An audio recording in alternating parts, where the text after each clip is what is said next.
والمحصنات من النساء إلا ما ملكت أيمانكم كتاب الله عليكم،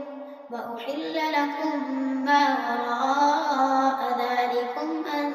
تبتغوا بأموالكم محصنين غير مسافحين، فما استمتعتم به منهن فآتوهن أجورهن فريضة، ولا جناح عليكم فيما تراضيتم به من بعد الفريضة، إن الله كان عليما حكيما. ومن لم يستطع منكم طولا أن ينكح المحصنات المؤمنات فمما ملكت أيمانكم من فتياتكم المؤمنات، والله أعلم بإيمانكم بعضكم من بعض، فانكحوهن بإذن أهلهن وآتوهن أجورهن بالمعروف محصنات غير مسافحات ولا متخذات أخدان، فإذا أحصن فإن أتين بفاحشة فعليهن نصف ما على المحصنات من العذاب، ذلك لمن خشي العنة منكم، وأن تصبروا خير لكم، والله غفور رحيم. يريد الله ليبين لكم ويهديكم سنن الذين من قبلكم ويتوب عليكم، والله عليم حكيم. والله يريد أن يتوب عليكم، ويريد الذين يتبعون الشهوات أن تميلوا ميلا عظيما. يريد الله أن يخفف عنكم وخلق الإنسان ضعيفا. يا أيها الذين آمنوا لا تأكلوا أموالكم بينكم بالباطل إلا أن تكون تجارة عن تراض منكم، ولا تقتلوا أنفسكم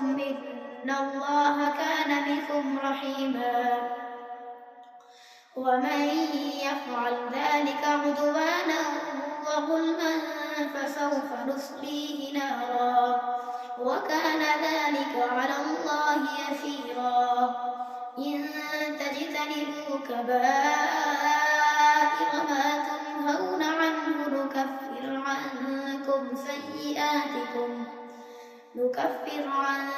سيئاتكم وندخلكم مدخلا كريما. ولا تتمنوا ما فضل الله به بعضكم على بعض، للرجال نصيب مما اكتسبوا وللنساء نصيب مما اكتسبن، واسألوا الله من فضله، إن الله كان بكل شيء عليما. ولكل جعلنا موالي مما ترك الوالدان والأقربون والذين عقدت أيمانكم فآتوهم نصيبهم، إن الله كان على كل شيء شهيدا. الرجال قوامون على النساء بما فضل الله بعضهم على بعض وبما أنفقوا من أموالهم، فالصالحات قانتات حافظات للغيب بما حفظ الله، واللاتي تخافون نشوزهن فعظوهن واهجروهن في المضاجع واضربوهن، فإن أطعنكم فلا تبغوا عليهن سبيلا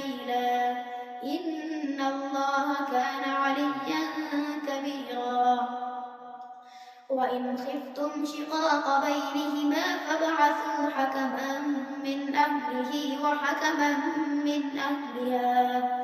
إن يريدا إصلاحا يوفق الله بينهما إن الله كان عليما خبيرا واعبدوا الله ولا تشركوا به شيئا وبالوالدين إحسانا وبذي القربى واليتامى والمساكين والجار ذي القربى والجار الجنب والصاحب بالجنب وابن السبيل وما ملكت أيمانكم إن الله لا يحب من كان مختالا فخورا الذين يبخلون ويأمرون الناس بالبخل ويكتمون ما آتاهم الله من فضله وأعتدنا للكافرين عذابا مهينا والذين ينفقون أموالهم رئاء الناس ولا يؤمنون بالله ولا باليوم الآخر ومن يكن الشيطان له قرينا فساء قرينا وماذا عليهم لو آمنوا بالله واليوم الآخر وأنفقوا مما رزقهم الله وكان الله بهم عليما إن الله لا يظلم مثقال ذرة وإن تك حسنة يضاعفها ويؤت من لدنه أجرا عظيما فكيف إذا جئنا من كل أمة بشهيد وجئنا بك على هؤلاء شهيدا يومئذ يود الذين كفروا وعصوا الرسول لو تسوى بهم الأرض ولا يكتمون الله حديثا يا أيها الذين آمنوا لا تقربوا الصلاة وأنتم سكارى حتى تعلموا ما تقولون ولا جنبا إلا عابري سبيل حتى تغتسلوا وإن كنتم مرضى أو على سفر أو جاء أحد منكم من الغائط أو لامستم النساء فلم تجدوا ماء فتيمموا صعيدا طيبا فامسحوا بوجوهكم وأيديكم إن الله كان عفوا غفورا ألم تر إلى الذين أوتوا نصيبا من الكتاب يشترون الضلالة ويريدون أن تضلوا السبيل والله أعلم بأعدائكم وكفى بالله وليا وكفى بالله نصيرا من الذين هادوا يحرفون الكلم عن مواضعه ويقولون سمعنا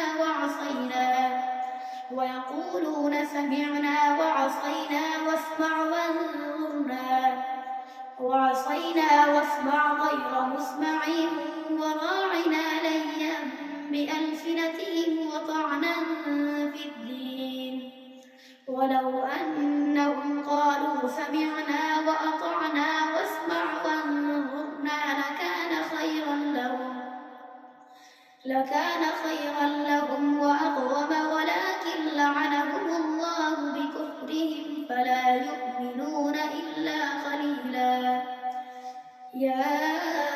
أيها الذين أوتوا الكتاب آمنوا بما نزلنا مصدقا لما معكم من قبل أن نطمس وجوها فنردها على أدبارها أو نلعنهم كما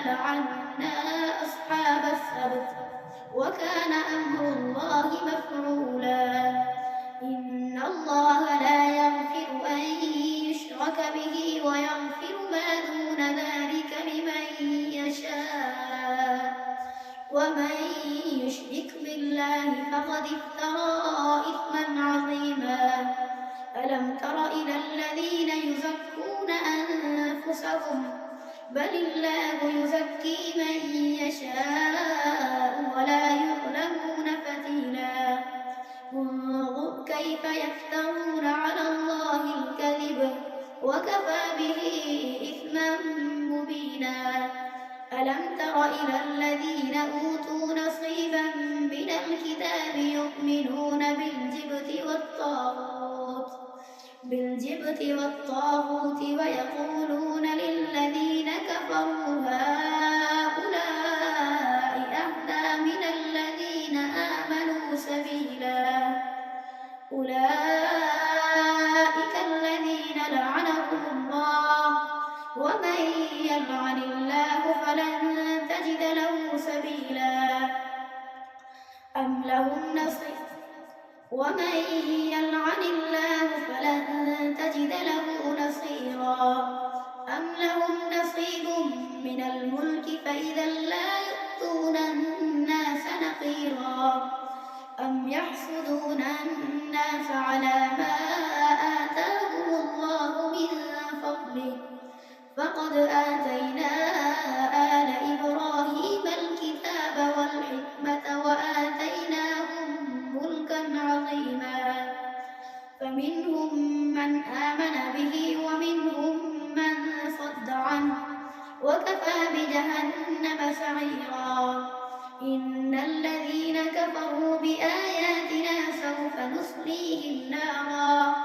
كلما نضجت جلودهم بدلناهم جلودا غيرها ليذوقوا العذاب إن الله كان عزيزا حكيما والذين آمنوا وعملوا الصالحات سندخلهم جنات تجري من تحتها الأنهار خالدين فيها أبدا لهم فيها أزواج مطهرة وندخلهم ظلا ظليلا إن الله يأمركم أن تؤدوا الأمانات إلى أهلها وإذا حكمتم بين الناس أن تحكموا بالعدل إن الله نعم يعظكم به إن الله كان سميعا بصيرا يا أيها الذين آمنوا أطيعوا الله وأطيعوا الرسول وأولي الأمر منكم فإن تنازعتم في شيء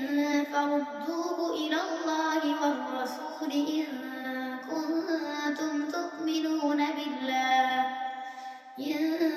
كنتم تؤمنون بالله واليوم الآخر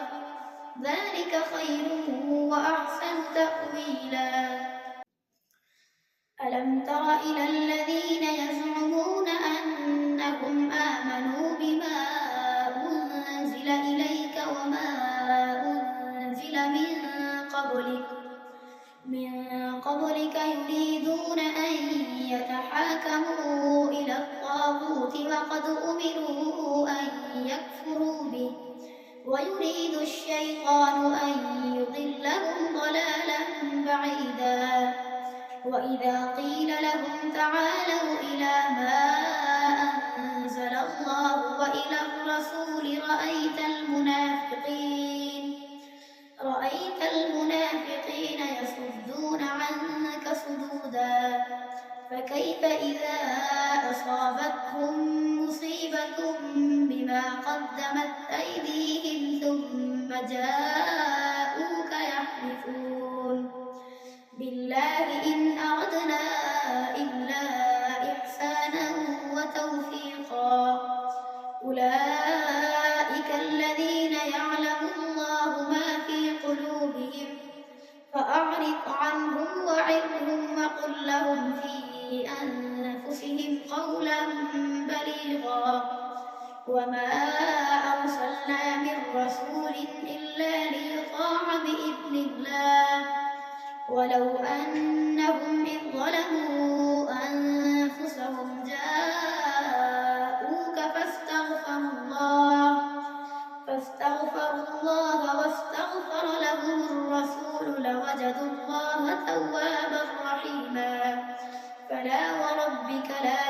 يؤمنون حتى يحكموك فيما شجر بينهم ثم لا يجدوا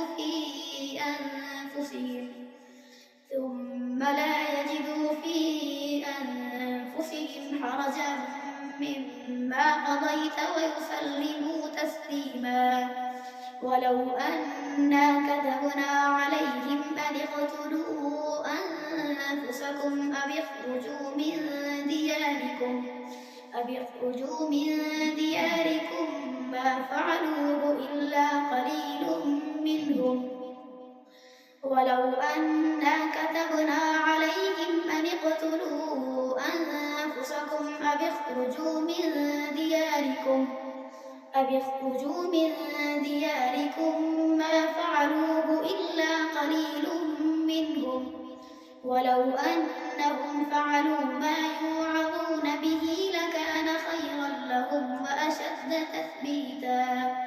وإذا لآتيناهم من لدنا أجرا عظيما ولهديناهم صراطا مستقيما. ومن يطع الله والرسول فأولئك مع الذين أنعم الله عليهم من النبيين والصديقين والشهداء والصالحين وحسن أولئك رفيقا. ذلك الفضل من الله وكفى بالله عليما. يا أيها الذين آمنوا خذوا حذركم فانفروا ثبات أو انفروا جميعا. وإن منكم لمن ليبطئن فإن أصابتكم مصيبة قال قد أنعم الله علي إذ لم أكن معهم شهيدا. ولئن أصابكم فضل من الله ليقولن كأن لم تكن بينكم وبينه مودة يا ليتني كنت معهم فأفوز فوزا عظيما. فليقاتل في سبيل الله الذين يشرون الحياة الدنيا بالآخرة ومن يقاتل في سبيل الله فيقتل أو يغلب فسوف نؤتيه أجرا عظيما. وما لكم لا تقاتلون في سبيل الله والمستضعفين من الرجال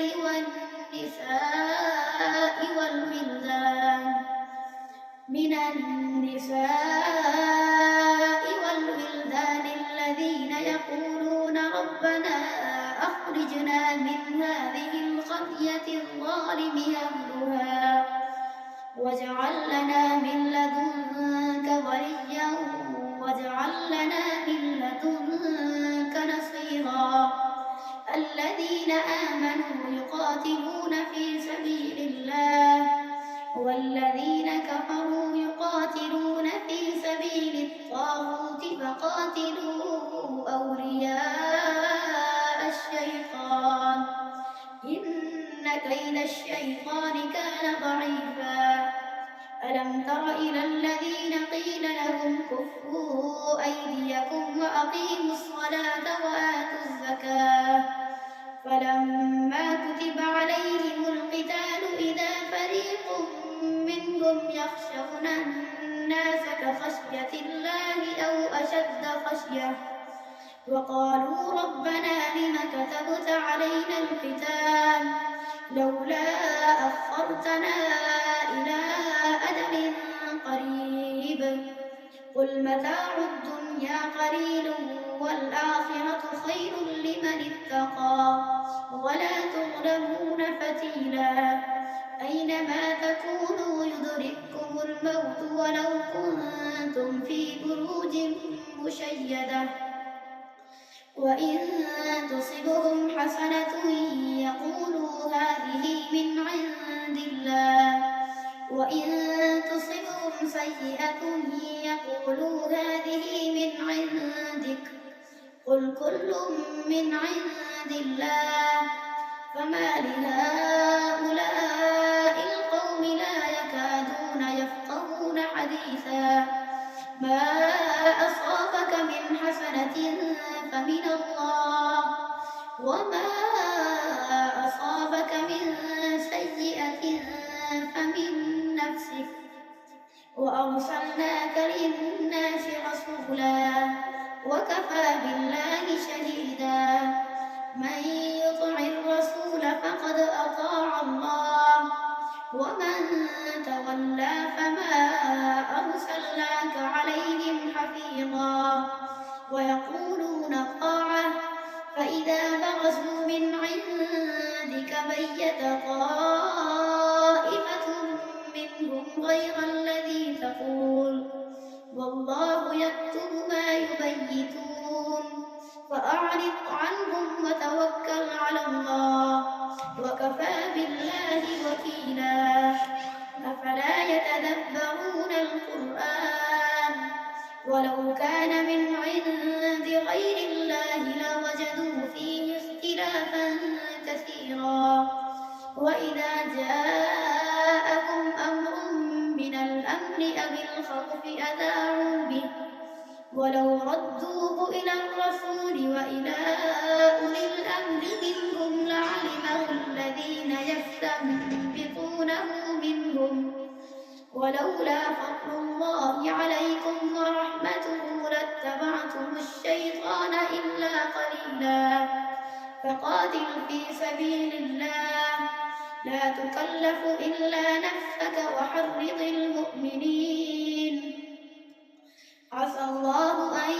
يكف بأس الذين كفروا والله أشد بأسا وأشد تنكيلا من يشفع شفاعة حسنة يكن له نصيب منها ومن يشفع شفاعة سيئة يكن له كفل منها وكان الله على كل شيء مقيتا وإذا حييتم بتحية فحيوا بأحسن منها أو ردوها إن الله كان على كل شيء حسيبا الله لا إله إلا هو ليجمعنكم إلى يوم القيامة لا ريب فيه ومن أصدق من الله حديثا